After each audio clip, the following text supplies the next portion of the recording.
Shalom, selamat pagi Bapak Ibu dan Saudara yang kasih Tuhan.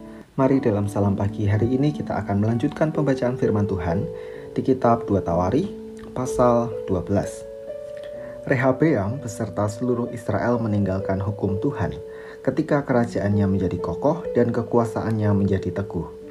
Tetapi pada tahun kelima zaman Raja Rehabeam, majulah Sisak Raja Mesir menyerang Yerusalem karena mereka berubah setia terhadap Tuhan. Dengan 1.200 kereta dan 60.000 orang berkuda, sedang rakyat yang mengikutinya dari Mesir, yakni orang Libya, orang Suki dan orang Ethiopia, tidak terhitung banyaknya. Ia merebut kota-kota benteng yang di Yehuda, bahkan mendekati Yerusalem.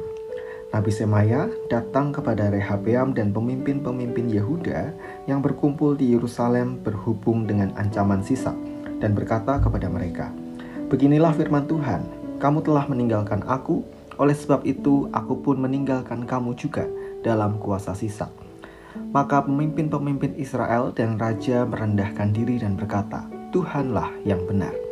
Ketika Tuhan melihat bahwa mereka merendahkan diri, datanglah firman Tuhan kepada Semaya bunyinya, "Mereka telah merendahkan diri, oleh sebab itu aku tidak akan memusnahkan mereka.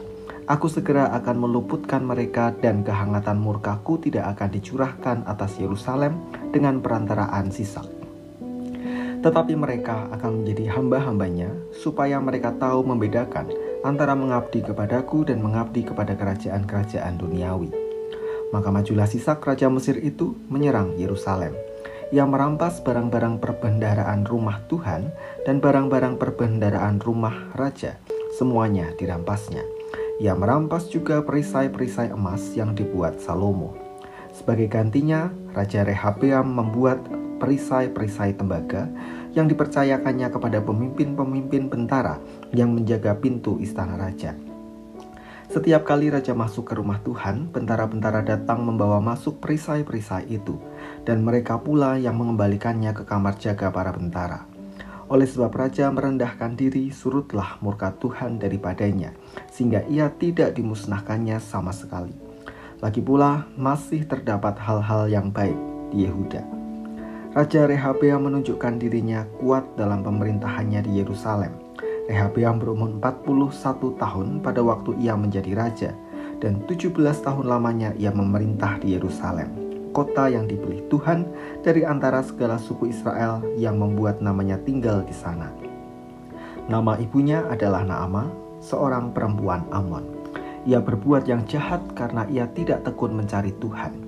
Bukankah riwayat Rehabeam dari awal sampai akhir semuanya tertulis dalam riwayat Semaya Nabi itu dan Ido pelihat itu, yang juga memuat daftar silsilah.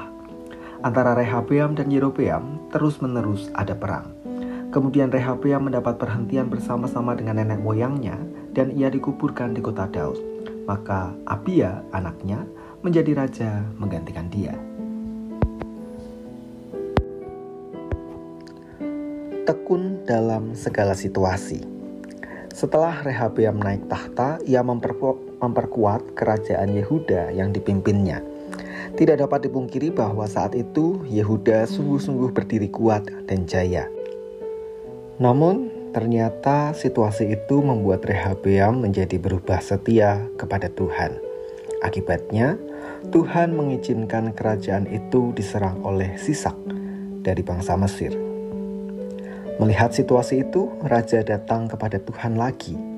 Dengan tekun, ia memasuki bait Allah dan menjalankan apa yang seharusnya ia lakukan sambil menyesali sikapnya. Maka Tuhan kemudian melindungi Yehuda dari serangan Sisak.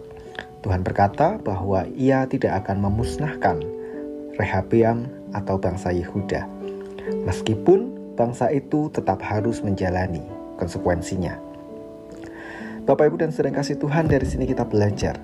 Ternyata yang membuat kita berubah setia kepada Tuhan bukan hanya situasi pergumulan.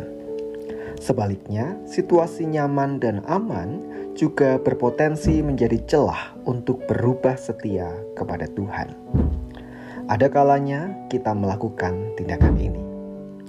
Saat bergumul atau memerlukan pertolongan maupun berkat Tuhan, kita dengan tekun mengerjakan kewajiban kita kepada Tuhan. Namun, saat Tuhan sudah berikan apa yang kita minta, justru berkat itu yang membuat kita tidak lagi tekun datang kepada Tuhan. Ada saja alasan yang membuat kita abai terhadap kewajiban kita kepada Tuhan. Lebih memprihatinkan lagi, justru berkat-berkat yang tadinya kita minta kepada Tuhanlah yang membuat kita tidak setia kepadanya. Berkat yang kita terima dari Tuhan seharusnya membuat kita semakin bersyukur, semakin semangat berkarya, dan semakin melekat kepada Tuhan dengan segala kewajiban kita. Bukan sebaliknya. Mari kita berdoa.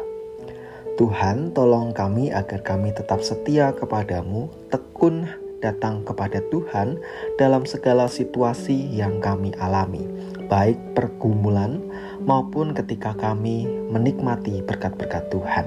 Kami rindu menjadi umat Tuhan yang setia. Kami menyerahkan aktivitas kami sepanjang hari ini. Mohon Tuhan memberkati dan menyertai kami. Di dalam nama Tuhan kami Yesus Kristus kami berdoa.